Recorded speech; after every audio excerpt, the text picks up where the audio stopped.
Hey, it's Matt Pinfield back again, coming to you from the Dewey Beach Music Conference, 2007. Love this festival. It has grown, and it's just an incredible place for bands to be. And here's a band that I'm going to interview next that I saw for the first time in Long Island and was blown away by their show and really love the energy. And I'm sitting here right now with Chris and Dan from a band who call themselves the Mecurial. Guys, great to see you. You too, man. How's everything? Yeah, I'm good. You know, I came down and I brought you guys on stage. Actually, I came down. I guess I kind of came up. Came sideways. I was coming from New York City to Long Island. But your show that night was great, and I just love the vibe of it because it was a very individual and unique sound that you guys have. There's no question about it. The same way that people, even though musically it's very different, same people might have said about System of a Down the first time they heard them. Or, you know, Mr. Bungle or, you know, something of that nature. Some of the, you know, things that Mike Patton's been involved with. But, you know, you had a very individual sound, and I thought that was really unique. But it was also... It was very memorable, and and the songs were strong. It's always good to hear. So tell me, Chris, about how you came together with the guys in the band and your background. I know your families. Wasn't your dad actually a singer years ago? He was in like a doo-wop or a vocal group. Tell me about that. You never miss a beat. Yeah, that's true. My father was actually in a doo-wop group back in the '60s. He wrote a song called "Rip Van Winkle" with the Devotions. Yeah, and which was a big hit. Yeah, it was actually in the top 3 for about a little while. Yeah, it was big, real huge in New York, and then around the country, it did really well. Yeah, in the pre-Beatles days there, so it was you know what I mean, pre-British invasion. Yep. But you know, there was such a stronghold. But that's great. And then actually, what happened with me was all the guys in the band actually we were in prior bands to this, you know, and I should say guys and girl, and I just happened to get a call from my drummer Anthony. And he said, you know, you're looking to put something together. We actually met at a Deftones concert. We had no idea who each other were, but then coincidentally we met back up with each other. And he said, I got a guitarist from Albany that's coming back down, and he's looking to do the same thing. And we've been together for about 3 years since then. And everything's just working out real well. We picked up Lauren within the last year, and yeah, she's great. She's adds a new dimension to the band, which I think is very cool. Yeah. Not to disrespect your old bass player, but I think she's great. I just really think she fits in well and looks great with the band, and there's a good vibe. Thanks, we agree. You know, absolutely. Dan, you're from Albany originally? No. I'd like to dispel that rumor. I was actually going to school in Albany. I'm from Long Island. Great. There's good music scene up there, but it wasn't where you wanted to be. You wanted to come home and play with the bands in Long Island. Absolutely. I graduated a year early, got all my classes done over the summer. Yeah. I said, this is what I want to do. You know, I'm coming back down to Long Island, and I met up with Chris and Anthony, and we played. They were actually in other bands at the time, and we played and wrote our first song in our first jam session. Yeah. And everyone quit their bands later on, and we lived happily ever after. Yeah, it's really great how that worked out. I listened to your early demos. Now, like I said, there really was no way to pinpoint your sound, but I thought it was cool. You had your absolute individual sound, and that's one of the things I hear said about the band. And I don't mean a great compliment. Thank you. It's a real compliment. It's cool. And you would do that one song live at the end of your show. The one that was going to be a fight tonight. I know that's not the name of it. Sloth versus Platypus. Yeah. And people would sing that chorus with you at a Long Island show. It was just great to see the audience erupt at your show. Love that song. Tell me a bit about that thing. How did you build up your following out there? Because you could tell that people had been coming to see the band. I got to know the tracks. Actually, well, that song is kind of just like brought people in ridiculously, just itself. It was kind of funny because Dan came to practice one day and he's just like, yo, guys, we just got to write a song about a sloth. It's his favorite animal. My favorite, yes. Yeah. So I'm a big animal freak. You just got to love the word sloth anyway. And if you can work it into a song I just somehow. got a tattoo, actually, a sloth tattoo. Oh, did you? Awesome. Wow. Zoom in. That's incredible.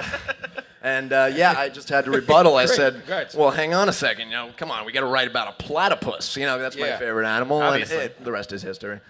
Let's talk about your new record. I'm very excited that you worked with Michael Birnbaum and Chris Bittner, who are great. You know, when I was A&R in the Coheed and Cambria records, they had worked on all first 3 Coheed records, and You know, they got really great sounds. Were you fans of some of the work that they did? They did stuff with Straight Light Run and The Sleeping. How did you end up working with that? Absolutely. The Sleeping are actually friends of ours from Long Island, and we love their stuff. And everything that we've pretty much heard from Mike and Chris, have just really been psyched about. And it was kind of cool also because The Sleeping and Coheed kind of had like opposite sides of the spectrum, and we felt like we kind of fit right in there in the middle, kind of like a dance rock meets epic.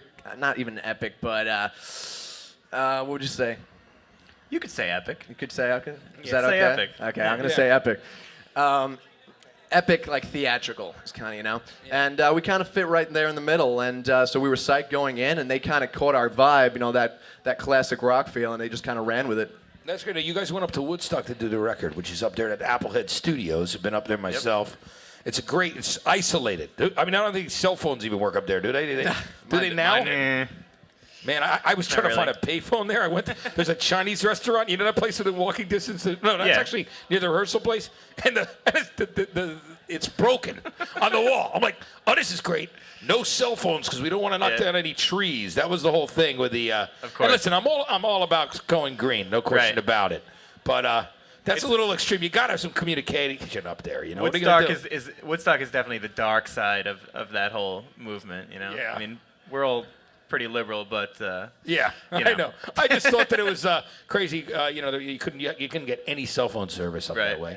But, they like it like that, though. Did you guys actually stay? It was a good thing while you're recording, right? Yeah, of course. Absolutely. Did you guys stay in the little house next door? No, actually, we stayed in the studio, the live room itself. We stayed up in a loft, and it was a great experience. There was bats flying up to the windows and everything at night. It was fantastic. Yeah, and there's that that whole stream outside that's kind of cool. Yep. Yep. I know plenty of animals. And, somebody walked out and saw Cameron Diaz, Uma Thurman bathing her baby in the stream one day. For real? She's like a house up there, and had the baby in there. We just saw deer. Yeah, you saw deer. But you would have enjoyed seeing Uma Thurman and her baby. That's great. So tell me about the experience of making the record with those guys. Was it what you thought it would be? It was a lot more. I mean, we've never been secluded as a band together, ever. So I mean, it really let us get rid of all the other distractions, and we all bonded together, and we bonded with the animals up there, and we were really able to focus like a way that we never would have been able to down here or Long Island rather. Yeah. Which is a good thing, because if you were in Long Island, there'd be other people from other bands stopping by, and people checking in from the local scene. Not that there's anything wrong with that, if it doesn't distract you, but this way you got to really concentrate on the record. Yeah, there's nothing to do up there. How did Soft vs. Platypus come out on the record? I'm pleased so far. It's only the rough mix, but I'm psyched about it. I can't wait to hear that. We just heard it for the first time yesterday, and we haven't stopped listening to it. I mean, that's vain, but on repeat on the way down. Excited. You guys just Picking it apart. Yeah, you guys just got off the road as well, and you did some touring. How was that experience? Was it a fun time? It was great. It was our first time roughing it, you know, just sleeping in the van. I actually liked it so much. That's where I'm staying home now. We woke him up from the van this morning. Yeah.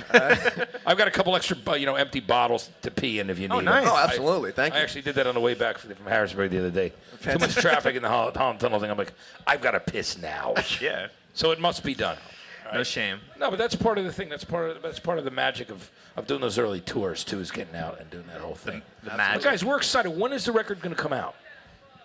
It should be, let's say, within the next month or two. Should all go well. And then in stores, we're not completely sure yet, but, just keep checking back on our MySpace and our website, themecurial.net, and we'll certainly be putting that all up.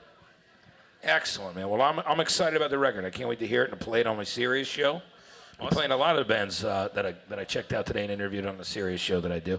Guys, it was a pleasure to have you. Great to have you. Good show tonight. It's the Mecurial. And this is at the Dewey Beach Music Conference 2007.